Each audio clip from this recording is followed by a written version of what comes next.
Welcome again, everybody. Glad you found the time to join. My name is Sven Ammann. I'm here in my role as a moderator today.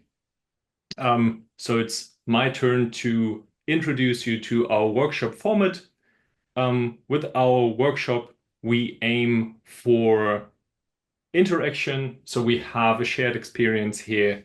So if you have any questions, doubts, own experiences, both positive and negative, and you want to share them with us during the workshop, please feel free to do so. We can do that in the chat, and we'll probably have time to discuss on audio as well. The more interaction we have here in the event, the more we'll all take home.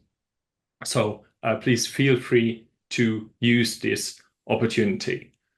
If there's somebody in the audience who prefers to ask questions in German, please feel free to do that as well. We can translate German to English. I can also translate some Portuguese if need be.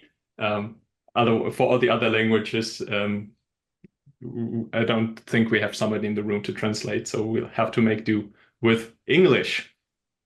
Yeah, for those of you who are not familiar with us at this point, just a quick introduction.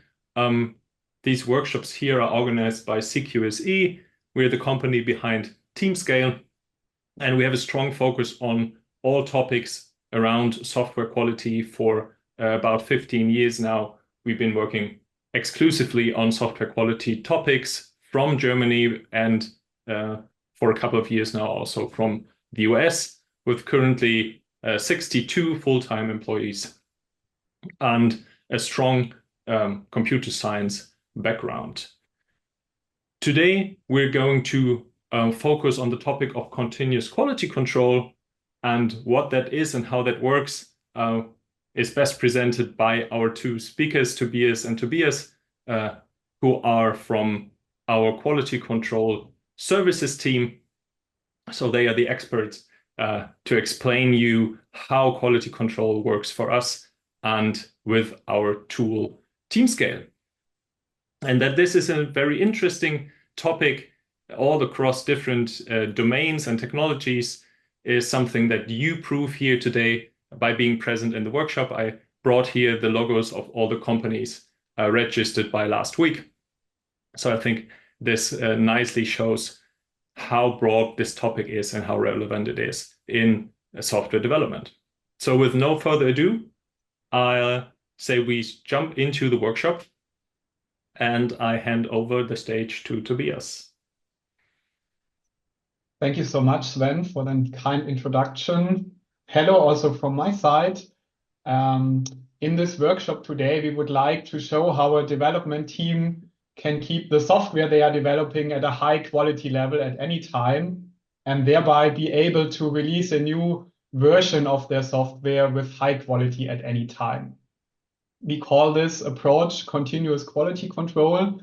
And the main idea is that the quality assurance is done continuously already during development and not on block.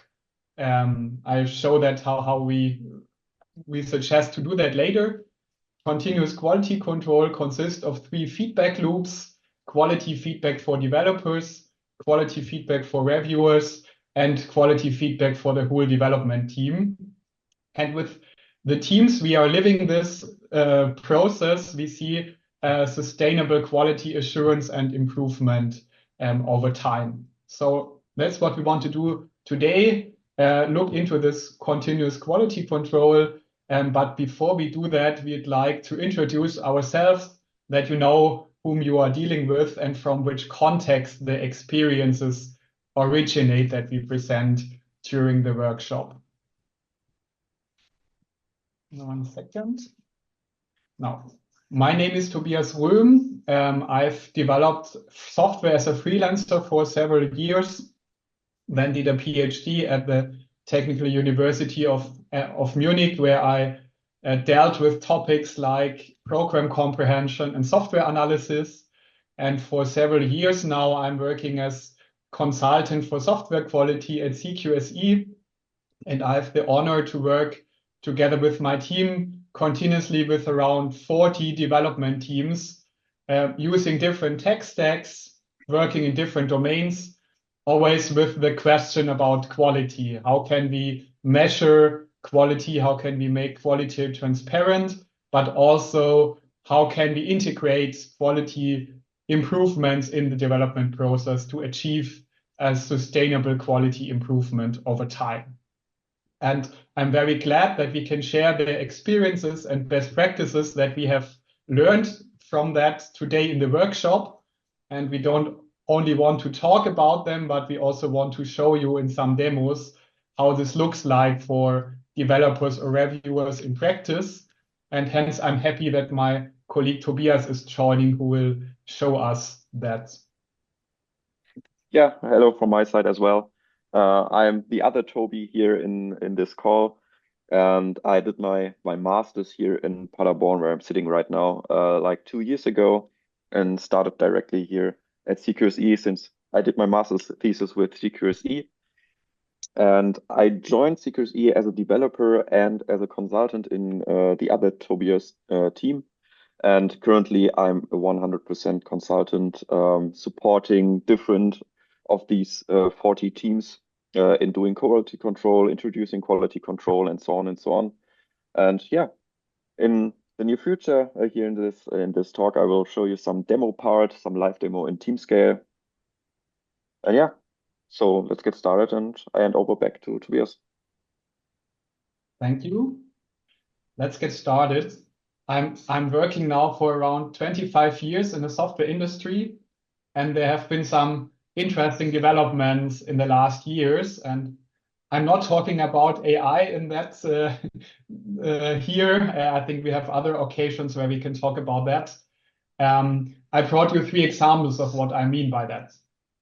First example is that a hurricane in Florida in the United States is occurring, which happens every now and then, already in the last weeks, actually. And the car manufacturing company Tesla wants to give all its customers the opportunity to drive away from the hurricane.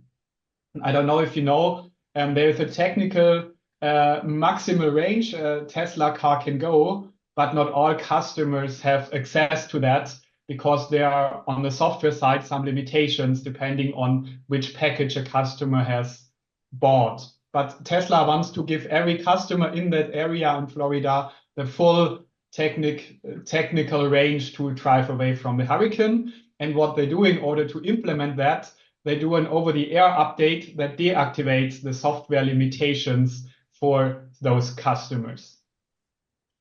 Second example, what we observe is that the kind how laws are made is changing.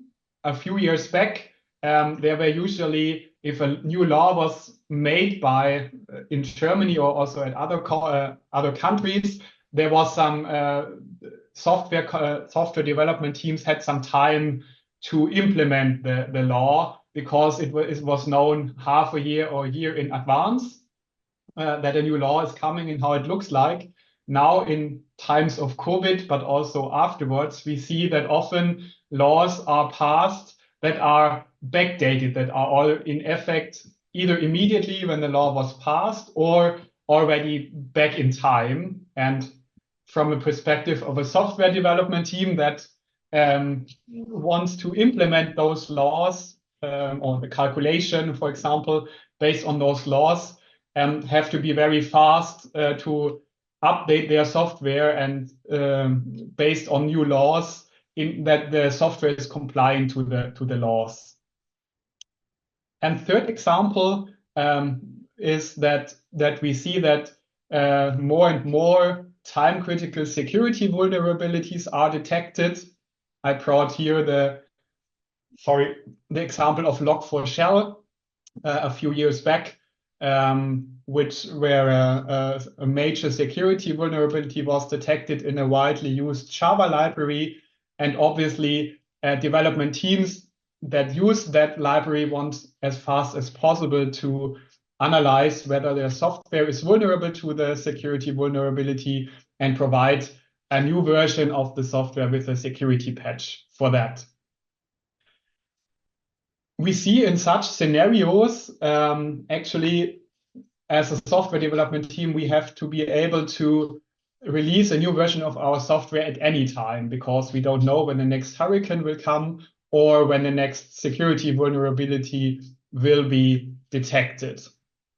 And as we are a quality company, we ask ourselves, how do we have to organize our quality processes, our quality assurance, in order to be able to do that? And in our opinion is that the software must be in a what I call release-ready quality state at any time, that we are able to do a release and not have to invest time to bring this current state of our software to a release-ready quality state.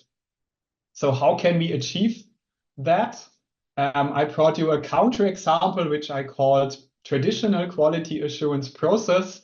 This is a process that we have seen a few years back for many customers, see it still for some customers today.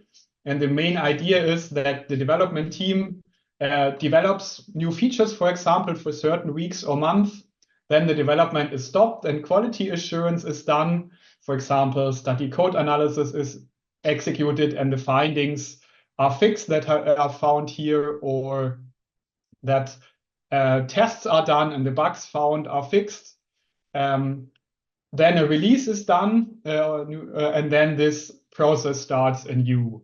And we see that usually between 2 and 8 releases per year are done in that way. And the quality assurance phase could be viewed as implementing a big quality gate.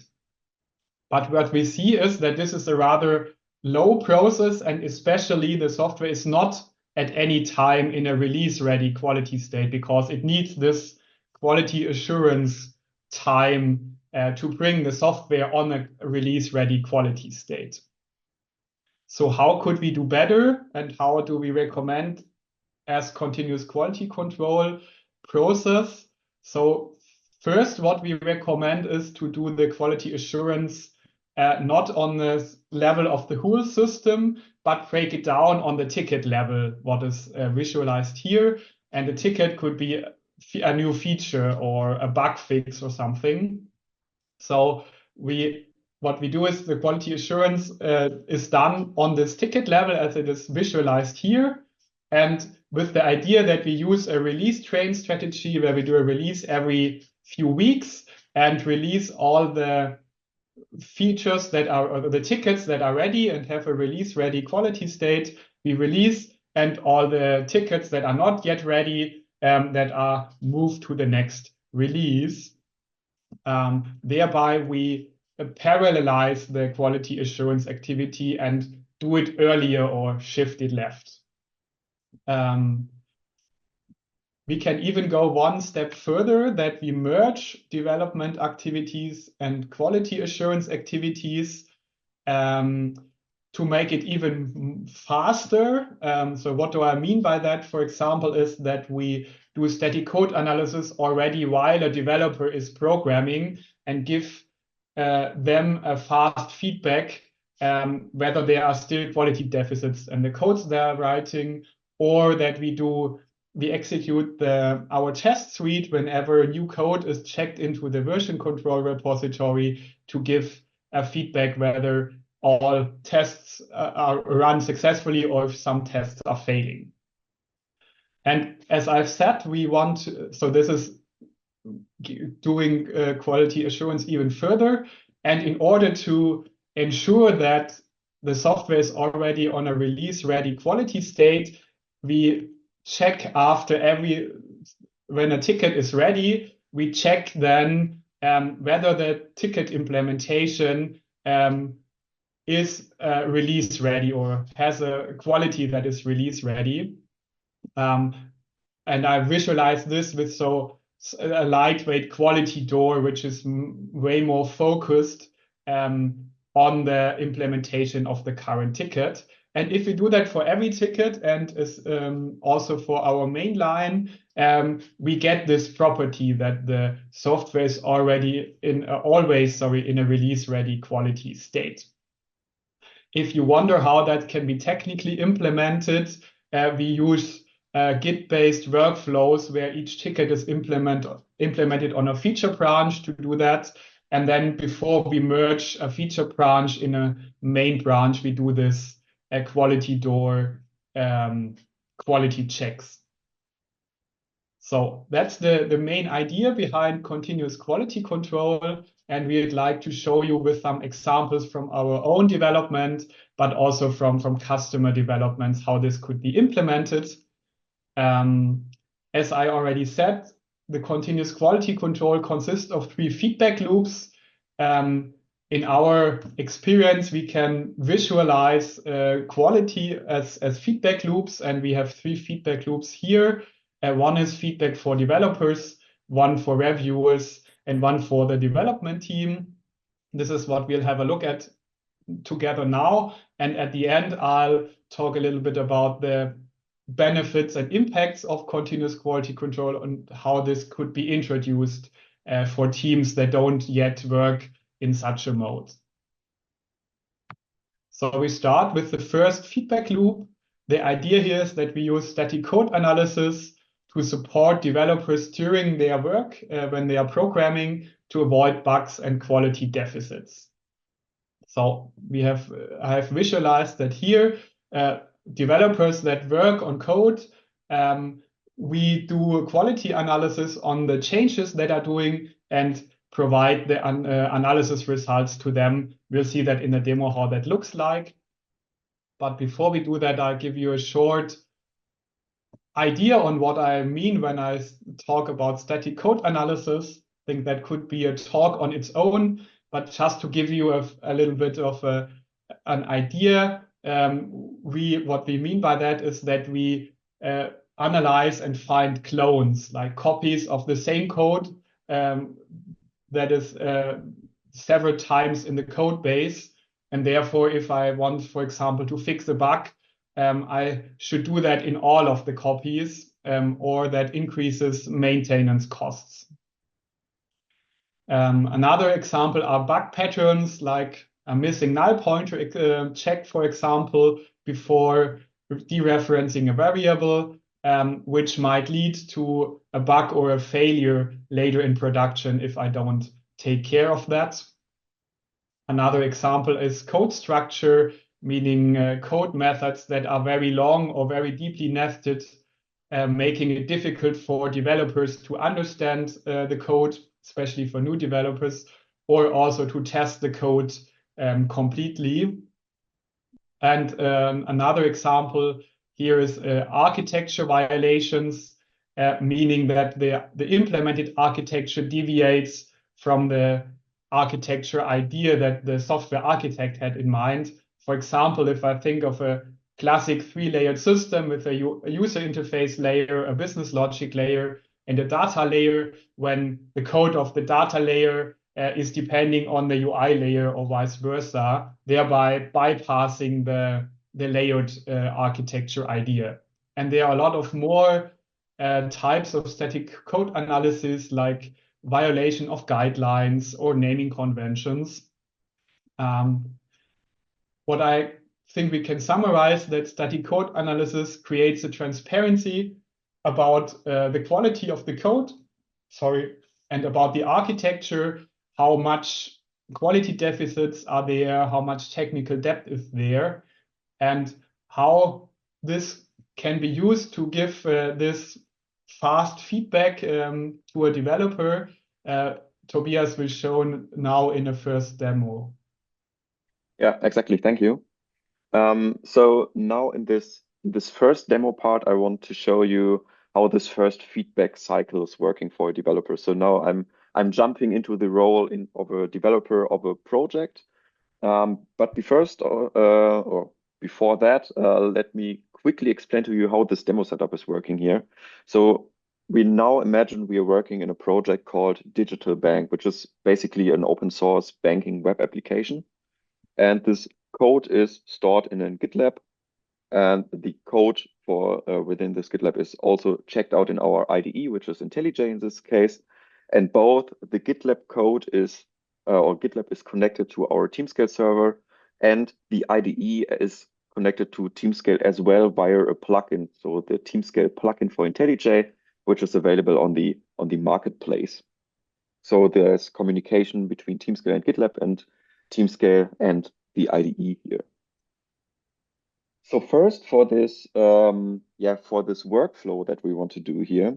So Tobias also already mentioned that we want to work as in this Git structures. So basically, I want to take a ticket first for myself to get started to get work here as a developer. And here, what you can see now is the Teamscale web interface, so the server web interface. And here I'm in a view called issue view, where we have some tickets basically in Teamscale here. You can also connect your Jira or whatever here, so you can see your own tickets in this view here. So I'm this well-looking man here with the beard, and I see I got a ticket assigned, which is in the backlog, which is a fixed null pointer. So it's basically a bug ticket here, and now I can start working. So if I click here on this issue, I can see there seems to be a null pointer in this account servers class within my digital bank project. And there's a null pointer because this account variable seems to be null in some scenarios here. So now I know what I have to do. I should fix this null pointer, and I could jump into my IDE, which is IntelliJ in this case. And this is what I will do now. So this is basically this account service class here in this digital bank project, which was checked out from GitLab basically. And the first thing you might notice here is this yellow badge in the top left of this annotation here. And this is already a finding that is coming from the Teamscale servers. So here we have installed the Teamscale plugin for IntelliJ, and this fetched all the findings for this class from the Teamscale server. And in this case, this is some violation of file size. So basically this file is too long. And on the right side here, you can already see there are many more of those findings. So here, for example, there's some interface comment missing. If you open this view here in the bottom, you can also see a list of all the findings in this class. But here in our scenario, we want to fix this null pointer. We're of course interested in one specific finding here. And this is, if I scroll down here, I already know that this null pointer here, the variable account may be null or may contain null value here in this line 391. If I double click this, the IDE will jump into this exact line here. So we have a method credit transaction here where we have two findings here in line 391. The first one is this null pointer, which is pretty obvious because we are dereferencing account here, and account can be set to null here in this else branch, which is obviously a potential null pointer. And the other finding here at this point is a clone, which means that this marked code here with the yellow line, with this yellow annotation, was copied and is somewhere else on the code base with the same structure. So it's basically a copy and pasted code. So to get rid of our finding now, so this null pointer here, we can simply add an early return here in this else branch, because everything after we set this account null is basically not relevant for us. So I can set an early return here, then save my file. And what you can see now is that both findings are gone. So what happened here is that this Teamscale plugin sent my changes that I just did to the Teamscale server. The Teamscale server analyzed my changes and answered with the analysis results. So basically, of course, the null pointer is gone now because the count is not set to null anymore. But on the other side, also the clone is gone because I edited this code here. So the code is not the same as in the other location where the code was copied to. So I now fixed my my null pointer here. I don't see any findings anymore here in this method. So I would say I'm ready to create a merge request for this. So you can see I already checked out a bug fix branch here. So I quickly commit my changes to GitLab. So and then call this fix NPE for null pointer exception. Commit and push my changes. Then this warning will come up here. This is due to the demo setup here. And I push my changes. So now to get this to review for any reviewer in my code base, I will of course need to create some merge requests in GitLab. So let's quickly do this. Here, this is the GitLab on our virtual machine here for the digital bank project. If I refresh here now, I will see this badge that I created a new branch, and I can create a merge request pretty quickly here. Sign myself and create this merge request. And now I would say I'm ready to go to set this into review. But I see there's already an unresolved thread here in my merge request. And if I scroll down, then I see that TeamScale actually sent a comment or an inline comment, a review comment into my merge request, which says, found potential inconsistent clone change in account service. So in this file that I just changed. So you remember, before I did my changes, there was a clone, so copied and pasted code in this method I changed.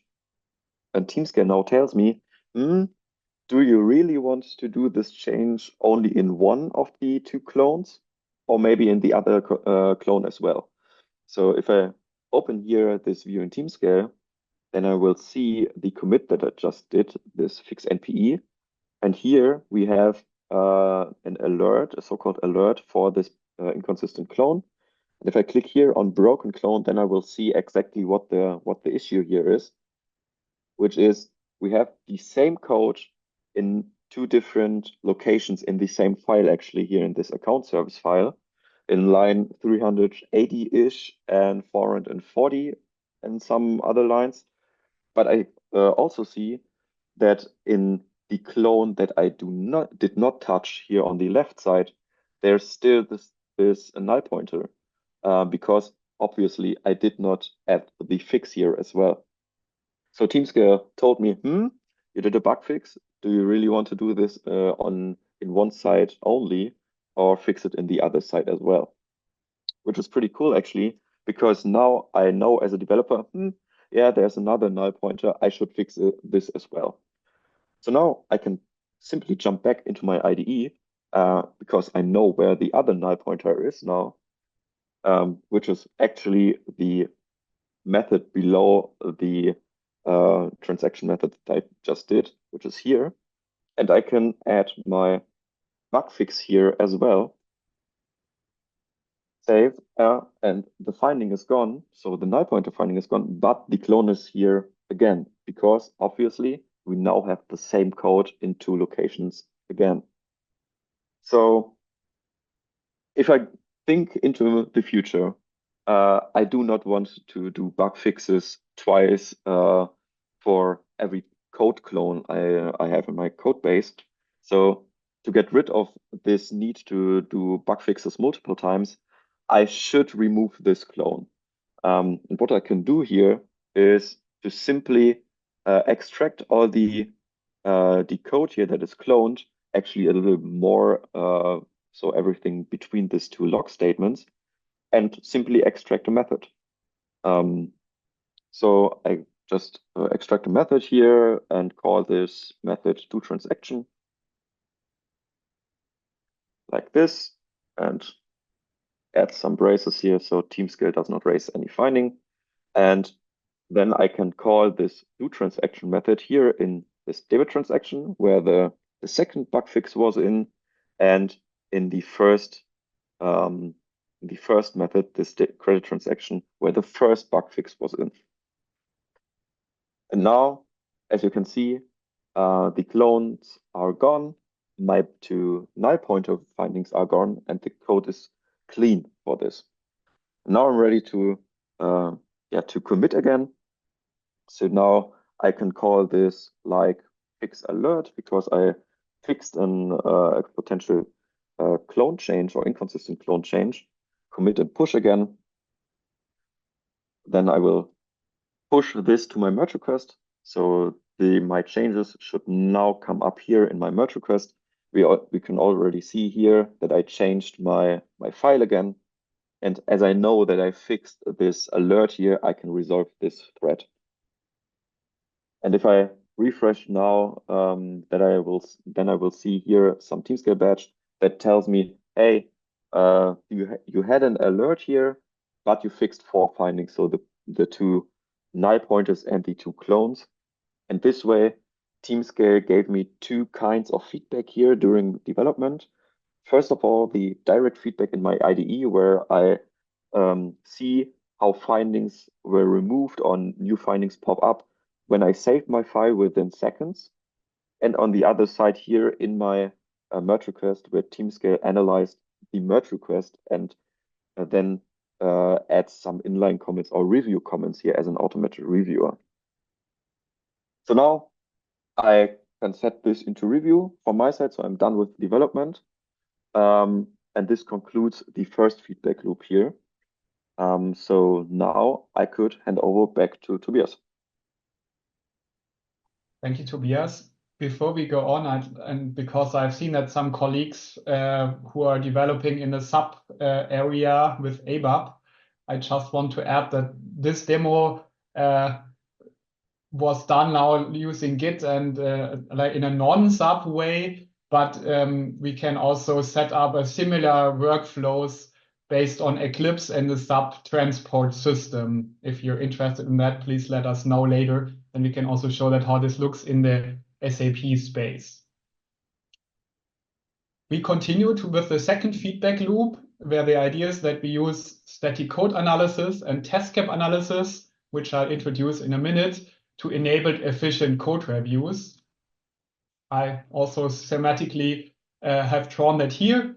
I don't know what experiences you have made with human code reviews. From our perspective, this is a great tool to do quality assurance and distribute knowledge in the team. But as it is an activity done by humans, it is often costs time and therefore also money. So the idea is that we automate reviews of code changes, of tickets implementations as much as possible, such that humans can do reviews more efficient and focus on quality aspects that cannot be tested automatically.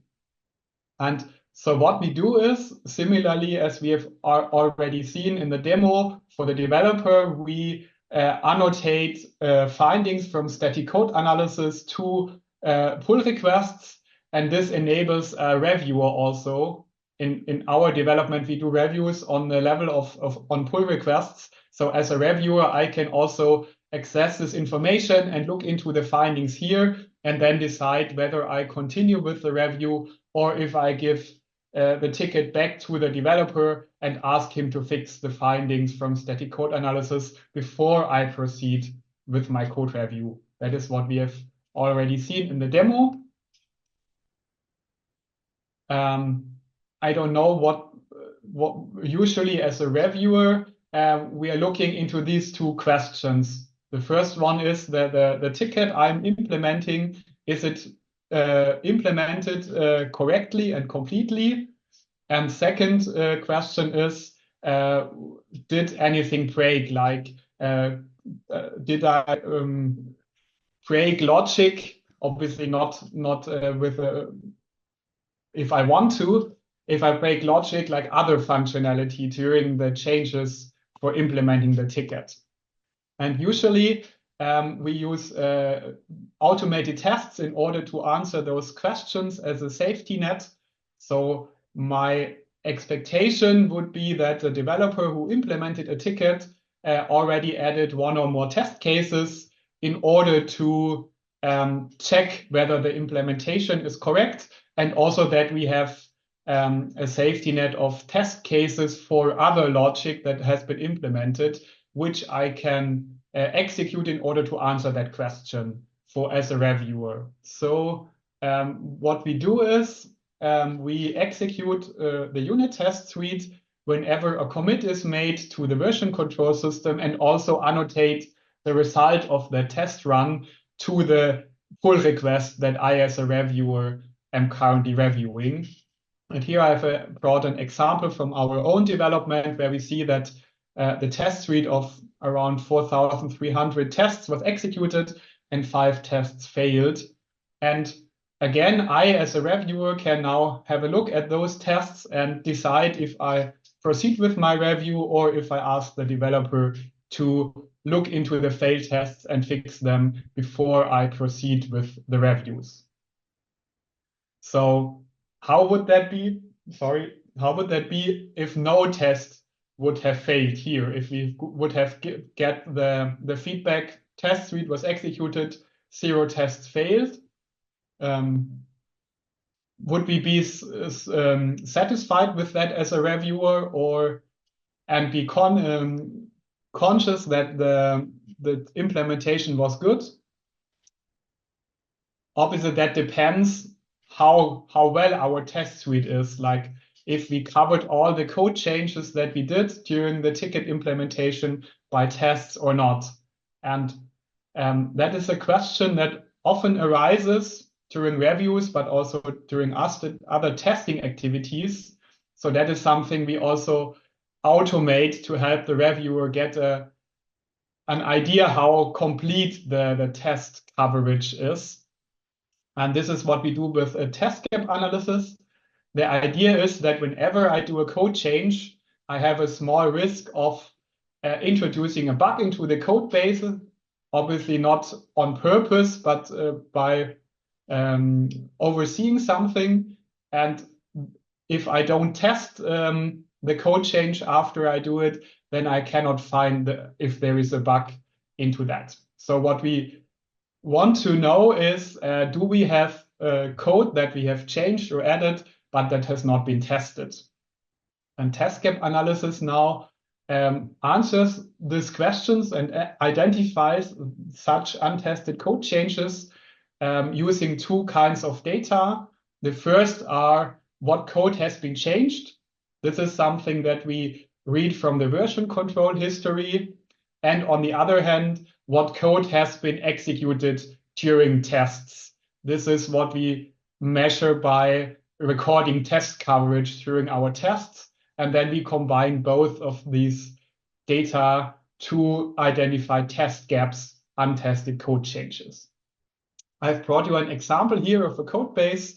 What we see here is a so-called tree map, which visualizes a code base. The white rectangles are packages of that code base. Then as the next hierarchy level, we see classes. And as the next hierarchy level, the rectangles, the small ones that we see here, are code methods that are scaled according to the lines of code that are in that method. And I use colors here to depict the code changes. All what we see here in red is code that has been added, for example, on the feature branch that we are looking at. And all what is orange is code that has been changed on that feature branch. Similarly, we can visualize test coverage information, what code has been covered by our test suite. This is colored in green here. And if we combine both, we get the interesting information about the test gaps. What we see here and what we could mentally ignore is code that is gray, because that has not been changed on our feature branch. What we can also ignore here is code that is green. This is code that has been changed but was tested. But what is interesting is code that is orange, like here, like code that has been changed but not tested. It smells a little bit like a bug fix without test, and the task for the developer of that bug fix to add 1 or more tests. And similarly, here such a red component which smells like a new component or a new feature without a test. Otherwise, it would have turned green, actually. So this is answering this or giving the reviewer confidence in this analysis how well the test coverage is. Yeah, we also might find some demo code where a developer tried something out, but which might not reach the final product version of the software, for example. But with that transparency, a reviewer can work and just get a feeling how well the tests are done and how you could work as a reviewer with test gap analysis. Tobias will show in a second demo. Yeah, thank you. Let me quickly share my screen here. So, now I want to show you some, well, how to look as a reviewer on this merge request and on the TGA or the test gap analysis here. So we look into the same merge request that we just opened in the first part of the demo, but now I'm not the reviewer, not the developer of this of this merge request, but I am the reviewer. So let's imagine, you can see here, I already looked through all the changes here. So I looked here into this changes tab and saw, yeah, the code looks fine. I also saw that there were only findings removed, so the 2 bug fixes and the 2 clones were removed. I see that this alert that is annotated here was resolved by the developer, which is looking fine as well. And all the test pipelines are green. So on a first sight, this looks pretty good to me. But you can also see here that TeamScale annotates a test gap. So we see that some tests ran here, which is marked by the green. But TeamScale also tells me there's one test gap, which is 33% of the changes. Please have a look into this. And we can do this by simply clicking here onto this badge, which is basically a visual link.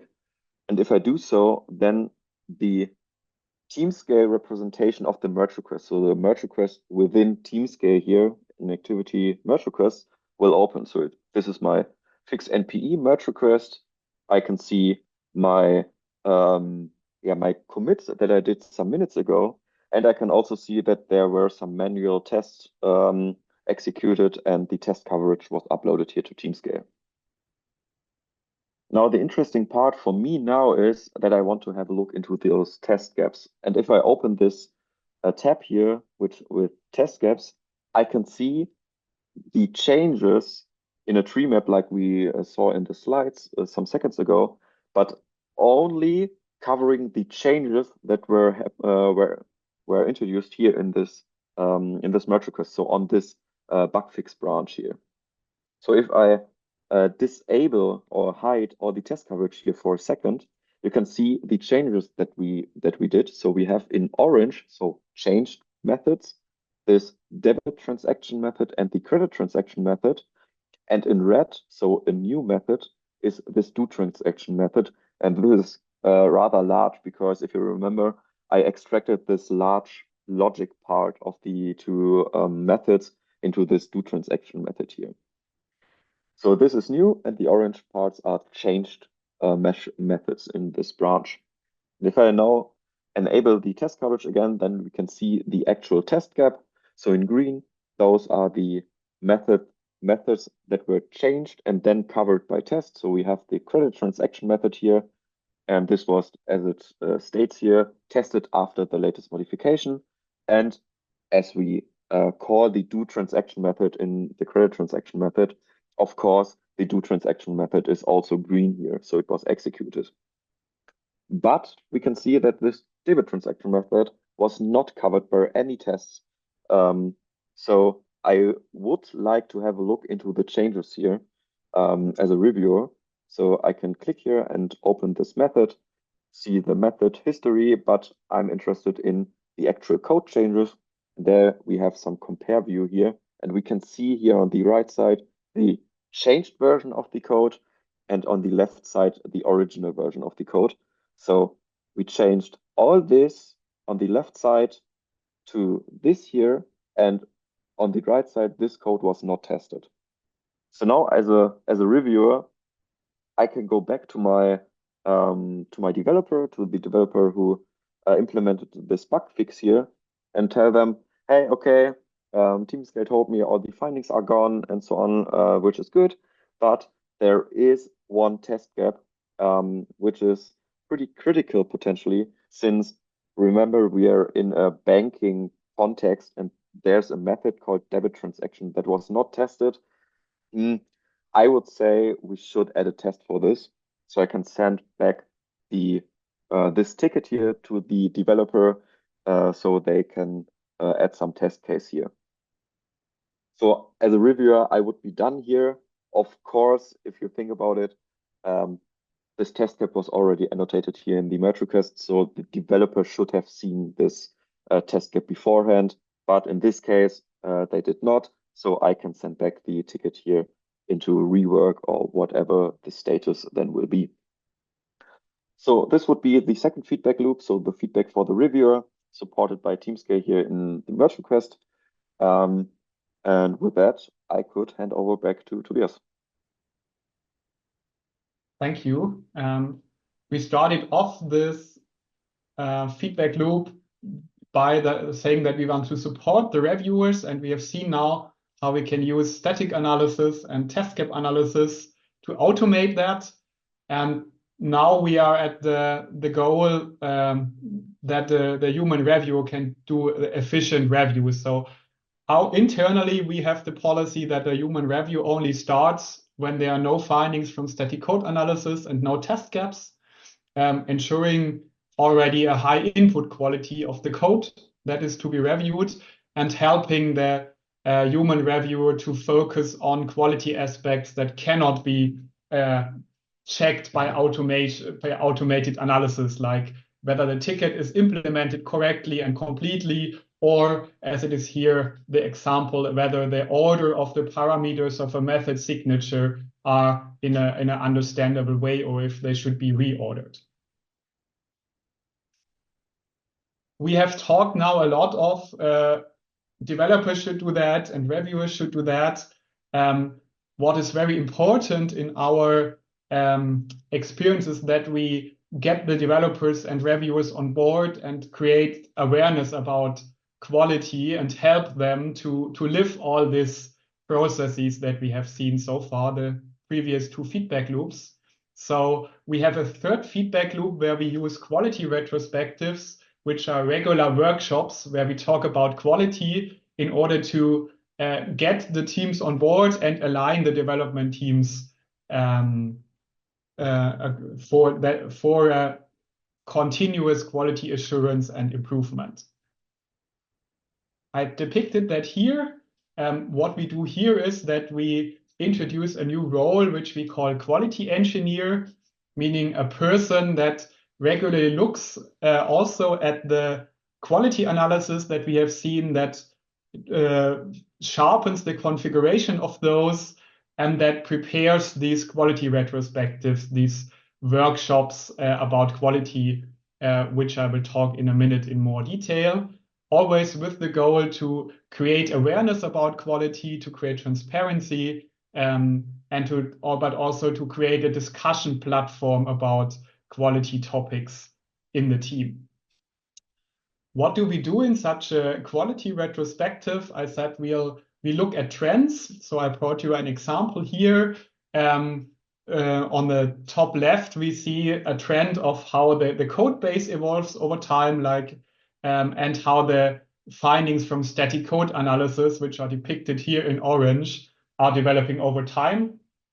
And also we look at certain quality indicators to break the abstract topic of quality and make it more concrete, like how security developed over time, how correctness and bugs developed over time, how the code structure develops over time. Always with the goal to create transparency for the team as such, but also for the management.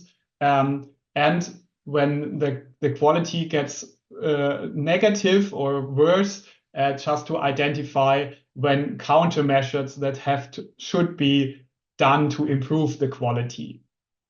So transparency is one important factor in the quality retrospectives. A second one is giving specific suggestions how to improve quality, that is what we call quality tasks, actually, to help the team get started with improving quality with specific examples. I've brought you 2 examples here. The first one is a task where the quality engineer observed that there are 2 packages which have a very similar names and also very similar logic, and there's a lot of clones between those 2 packages. And the quality engineer suggests to the development team to do a refactoring in order to remove those clones and reduce the redundancy, as we have seen in the first demo already. And a second example, which is a little bit more abstract, which is from an ABAP team, where we discussed with the team how authority checking should be done in that code basis. Authority checking means to make sure that the current user has enough rights to execute an ABAP report. I'm sorry. And the team gave us feedback that they want to do that in a special way. And so one task was to define that way, how the team wants to do the authority checking in their code base. They wanted to deviate here from the standard recommendation. And so the quality engineer here, after that discussion, recommended to define such a best practice, to distribute the knowledge in the team about it, and to check its adherence either with static code analysis in team scale or by code reviews. So one thing is very important here. These quality tasks are suggestions from the quality engineer to the team, and the team decides whether it performs these improvements and also how it prioritizes them. And that's exactly one of the benefits of that with the quality suggestions, we have some quality tasks that can be used to plan the next iteration or the next release. So next to a list of features that should be implemented, or next to a list of bugs that should be fixed, we also get a list of quality improvements, and then we can prioritize those against each other. And furthermore, the task gives the team concrete starting points how to improve quality. And the second factor that we see is that with the discussions that we have in those quality retrospectives, we create awareness for quality and a common understanding. Often we discuss about certain quality aspects and there are different views how something could be done. And then we try to arrive at a common understanding and a best practice how something should be done in a code base, thereby improving consistency and overall quality of the code base. That's the idea of a quality retrospective and how such a quality control retrospective could be prepared by a quality engineer. Tobias shows us in the next demo. Yeah, thank you. So before jumping here into TeamScale again, as I did in the last 2 parts, let me just quickly explain to you what are the 3, let's say, typical steps I do personally to prepare some of these quality retrospectives, as I do this as my daily doing here at CQSE. So for this part, I'm jumping into the role of the quality engineer for the DigiBank or digital bank project. And first of all, my goal would be here to prepare this retrospective, and I first need to get some overview here. So this step 1, which would be to get an overview by analyzing the trends. And for this, we can use a dashboard in TeamScale. I will show you in a second. The second step would be to do exactly that, what Tobias just showed, namely analyzing the different findings that appeared in a given time frame, and then create such suggestions or TeamScale tasks for them, and to then present them in the third part. So by creating such a presentation, so a presentation where all the trends are displayed and the tasks are displayed, and I can take this and go to my development team to show them all the findings and trends and discuss them. So let me quickly jump into TeamScale again.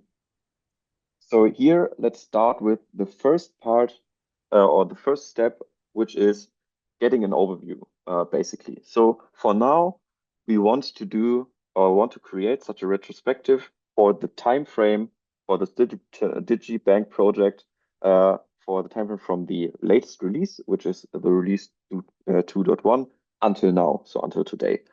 So basically what you can see here now is a dashboard displaying all the code changes since this release. Just a notice here, this is just an example dashboard. You can create them as you want. So all the widgets here that you can see can be moved around, and you can use other widgets and so on and so on. Just for the purpose of this demo, I use this one here. So what I can see here now to get an overview is, first of all, here in the middle, the findings churn.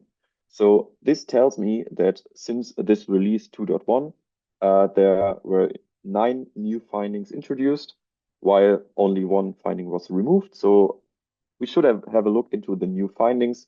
And there are also some findings here, the 5 ones that were in the code before this release. Then all the code changes appeared, and the findings are still there in the changed code, actually. So for the purpose of this retrospective, we will look into this 9 new findings only. Then we can also see other metrics here, like, for example, the test coverage, how the test coverage evolved over time. And we can see how the amount of lines of code here in blue changed in comparison to the number of findings here in orange. And this is a pretty important thing here, a pretty important trend for me to get an overview, because we can see, obviously we can see here, if you compare this to other trend graphs, that there were not many changes in this time frame. So we started here in early 2022, and we are now end of 2024. And we only have like 2 larger jumps here.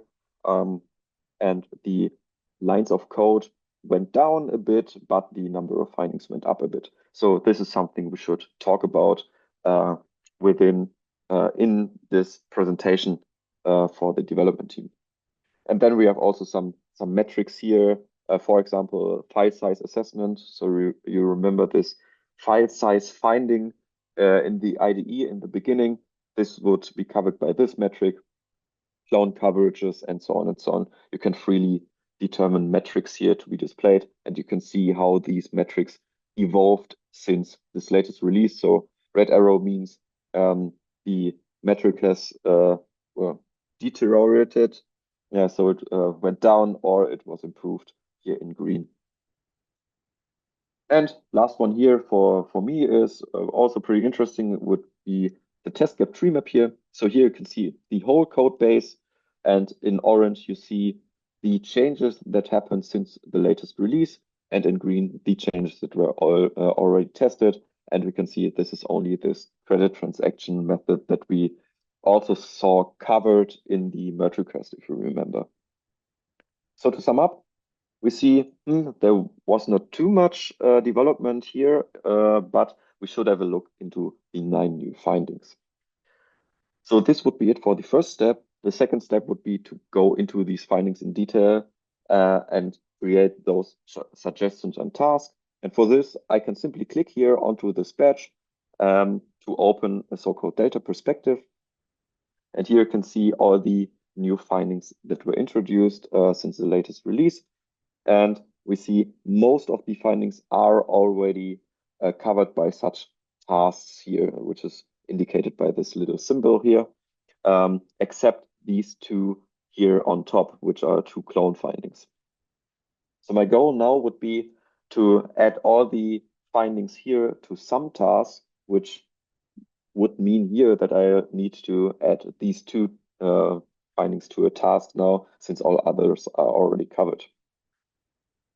Now, if you look closely, you might recognize those findings here.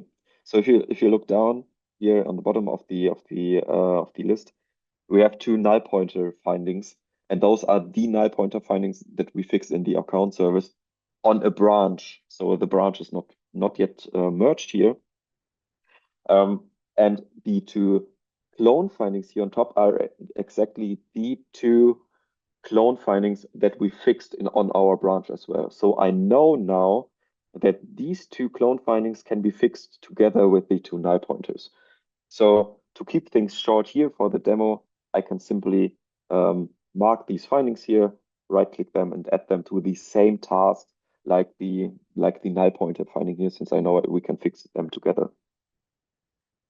Now if I refresh, we can see that all the findings are covered by tasks or are added to some tasks, and such a task would look like this. So here you have this fix NP in account service task where there's some descriptions I wrote earlier. So yeah, you have a null pointer, you should fix it. You could do this by an early return and so on and so on. And if you scroll down, you can see that here are now connected or added the 4 findings that can be fixed in the scope of this ticket. So now all findings are covered by tasks. So basically, I'm now ready to create my presentation. So the presentation that I want to present in my meeting with the development team. And to do so, I can use another feature in TeamScale, which is called the reporting framework, which is hidden here in quality and reports. And here you have basically reports like presentations. And this is one I prepared before this meeting here to keep things short. This is basically, you can see here a report for the time span of this release 2.1, which was in early 2022 until today. And now if I click here on edit, you can see what this is looking like. So this is basically some sort of an interactive presentation or interactive PowerPoint, if you want to say so. So you have different slides that you can add and freely edit. And on these slides, you can see all the deltas or all the trends that I showed you already on the dashboard, including all the trends here, which are calculated based on the baselines I set for this report. So the start date and the end date, basically the time period I want to analyze. And now the cool thing is that you can also hover here over this different metrics and see how this developed. You can do this for different slides here for trend graphs, for detailed metric trends, and so on and so on. And in the end, I can go to my development team with this presentation, click on start, and then have a presentation, an interactive presentation actually, where I can hover here and discuss all the different trends with my development team. I can even go to let's say, test gap analysis tree map here and hover my tree map and see which methods were tested and were not tested and so on, or look into scrollable code blocks here. So I have a very great basis for discussions here, so that the outcome of the presentation of the meeting with my development team would be very productive, because the discussions are very productive here. So in the end, I prepared my presentation here. I can go to my development team with it. And this concludes the demo part at this point for the third feedback loop. And now I could head over back to Tobias. Thank you so much. Yes, so we have seen now the 3 feedback loops that we promised at the start of the workshop. Don't know what you think. Maybe you think that sounds good, but what is the impact of such a process or such a method? And that's what I want to talk about a little bit at the end of the workshop. What are the benefits of such continuous quality control? And to visualize that, or to illustrate that, I brought you an example from an actual customer system. It's a software written in C#. And we see here over time the trend of the size of the code base and the quality deficits. Like the blue line here is the source lines of codes over time, and the orange line here is the number of findings from the static code analysis. Like if we sum up all the clones, all the bug patterns, and so on that are found by static code analysis. And what we see here is that we have a more or less proportional relation. So when we have more code, we also see more quality deficits. And it is a behavior that we usually see if no quality assurance is done or if the quality assurance is ineffective. If you look closely, you will see one point in time where the orange line decreases. Here, this is where we introduced a static code analysis tool with the team, configured it, trained the team, created awareness for the topic. We see there was some impact, also some low-hanging fruits were cleaned up, but over time, we see the same behavior as before of this proportional relationship. And this is what we see often if we only use a static code analysis tool. We see usually a positive effect on quality, but this is usually short term. And if development, everyday life continues, there's a high chance that the effect is not there anymore over time. Obviously, this is not what we wanted as a result, and also the team didn't want. So we looked at that with the team and thought, how can we do better? And if we see how the trend continues, what we did is we started with the quality retrospectives that I introduced before when we talked about the third feedback loop. That was one of the first teams where we started this quality retrospectives. And every blue line here vertically is a point in time where we did such a quality retrospective with the development team. And what we see now is the behavior that we actually would like to see. The code base still increases a little bit slower than before, but the orange line decreases, like we see less quality deficits and therefore an improvement in quality. And this is one example, but I could show you much more examples.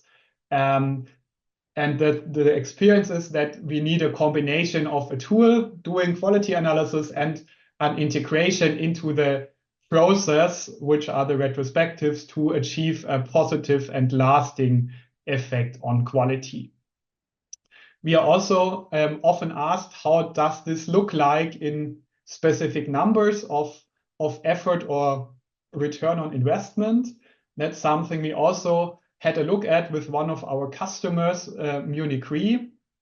And I brought you an example of the results of such an analysis for one type of static analysis, which is clone detection, which we already have seen in a demo and talked before. So we did a study where we compared two scenarios at Munich Re for their whole application portfolio. One is the actual scenario. Munich Re is using TeamScale for a lot of time and uses the clone detection and management features there. So they have very few redundancy in their code. And the other scenario would is a scenario where Munich Re wouldn't have done that, but having a redundancy that is common in such kinds of applications. And I brought you the results here. There are two results on that. We heard about that already. The one problem with clones is that if I have clones, like copies of the same code in the code base, and do a bug fix in that code, only in one copy, and I maybe don't know that I have other copies of the same code, and I don't do the bug fix there, I only incompletely remove the bug and have to invest further effort into bug fixing to completely remove a bug from a code base. And for the application portfolio of Munich Re, this amounts to 500 person days per year. So meaning because Munich Re is using clone detection and management, they save 500 person days per year, which they can invest in other efforts like feature development or other quality improvement tasks. And the second effect is of clones is that if I do a cross-cutting maintenance task like changing or switching a library, and I have to change all the code snippets where a library is called, I have to do that multiple times if I have clones in a code base as compared to if I have only one version of the code. And this amounts to 6% of the whole actually development budget of Munich Re. So the percentage digit is rather small, but if we think that there's a multi-million development budget behind, we see also a big saving potential here. And this is only for clone analysis. We didn't talk about other static code analysis like this bug patterns that developers can find bugs earlier and avoid that they manifest as field failures. And also not talking about test gap analysis, for example. I'd like to stress that the numbers are not something that we thought about or came up with, but we did a really extensive, also conservative calculation of that. I can't present that here for time reasons, but if you're interested in it, I linked the CQSE workshop where this calculation is presented in way more detail in that slide here. Summarizing, we can say that we see that continuous quality control brings a high also monetary benefit and return on investment in case of saving of effort and therefore money. So how can we introduce such a method like continuous quality control for teams that don't yet work in with such a process? And what comes very fast to our mind, if you think about that, is technical integration. We have to configure all the analysis that we have seen, all the integrations that the analysis results show up in the IDE, that they show up in pull or merge requests. Obviously that we have to do, but from our experience, also as important are the social aspects behind that. And I brought you the slide.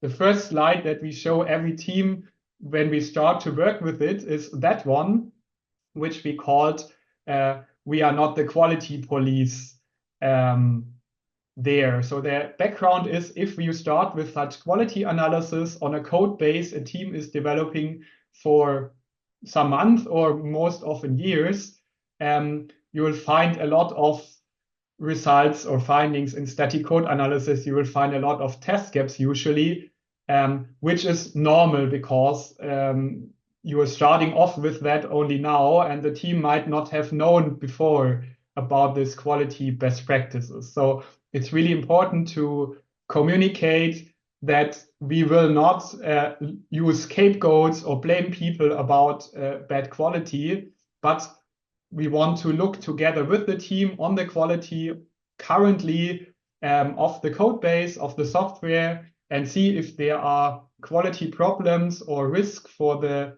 future proofness of the software, and then look together how this could be addressed in the present and in the future. So that is one aspect. Another aspect that is equally important is that I think what can be very fast in such a scenario is that we look at trends that turn negative, or at findings or test gaps that we have found, like negative quality topics. But from our perspectives, it is equally important to also not forget about improvements and good solutions, like trends that turn positive, or nice refactorings that improve the understandability of the code. It's very important to also communicate that to the team and also to the management in order to motivate the team still continue working on quality and improving quality. That's why every of our quality retrospectives has an own agenda point, like positive feedback. So what is important here when introducing some continuous quality control is to consider technical but also social aspects to get the team on board and support the team as best as possible. And I brought you an overview of the process, how we usually onboard teams on continuous quality control. I removed the details from the white boxes because I just want to give you a rough idea how we usually do that. in the first phase, we make sure to talk to all important stakeholders, get them on board, tell them what we are planning to do and what the benefits of that are. Then we configure the analysis and also adjust them based on feedback from the main stakeholders. Also make sure that we analyze the right code and don't spam developers with findings for code that is not relevant to them. Then we do a training session with the whole team in order to explain the analysis, the benefits, and also how to work with them in everyday life. And then activate the integration that the analysis results show up in merge requests.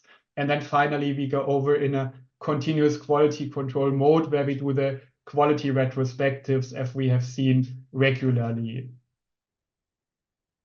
I'd like to sum up. We have seen that if we want to be able to release a new version of our software with high quality, this requires that the quality of the software is on a release level at all times, which can be achieved by doing quality assurance continuously. We've already also seen the continuous quality control approach with its feedback loops to how this can be implemented, also with the doing the quality assurance on ticket level and merging development and quality assurance. We have seen that continuous quality control also have a lot of good benefits and impact regarding cost or effort savings. That is also true for grown software. And finally, we have seen that if we want to start with a process like continuous quality control, we recommend a structured approach and keeping in mind technical but also social aspects. So much what we wanted to show and present in the workshop.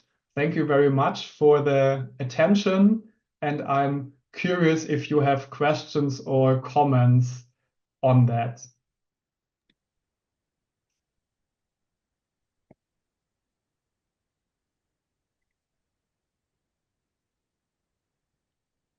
So currently there's no question in the chat, but if you have any questions, please feel free to just use your microphone at this point.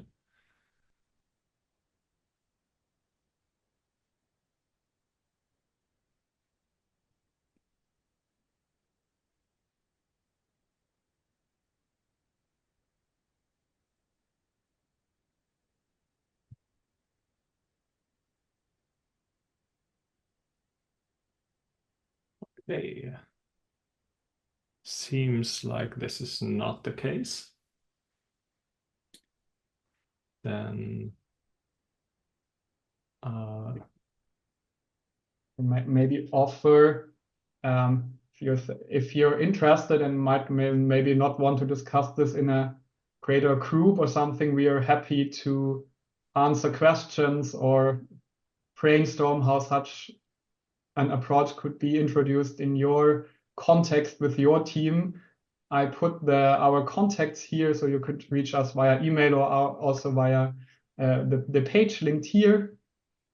And if you think such a talk would be interesting for you or the colleagues to have a look on that, we also offer to do such talks as we do today, also internally with your team or your colleagues. Okay, so there's one question meanwhile in the chat. I think that this refers to the findings trend graph that you showed. Question is it normal that the number of lines goes down so much after quality control is introduced? You mean that one probably, right? I mean, I think it doesn't go down. It's more like still going up, but the growth rate is much less. You're right.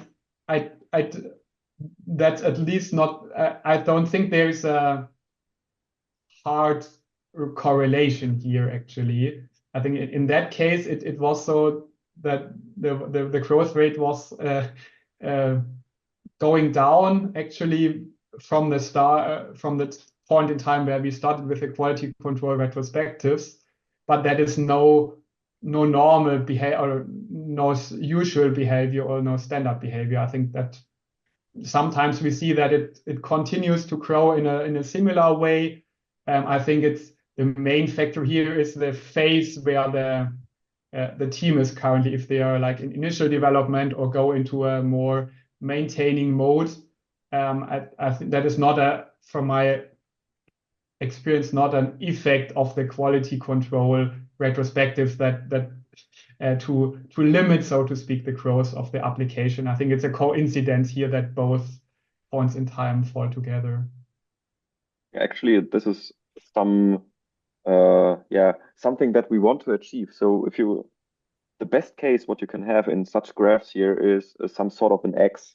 So your lines of code here in blue still go up, and the number of findings or the findings density, whatever, goes down all the time. And this is actually what we achieved here after we introduced the quality control processes. So in orange, those are the findings, and in blue, those are the lines of code here. Yeah, so there might actually be an impact on amount of code. For example, if you start to refactoring code clones, isn't there? Yeah. So it's not inherently like this all the time, but there might be some effect because if you remove a lot of code, then probably even the total amount of code might go down, or at least the growth might like flatten a bit. But probably not for the rest of the life cycle because eventually all the code clones are refactored. Okay, I think that answered the question. Makes sense in the chat. Are there more questions at this point?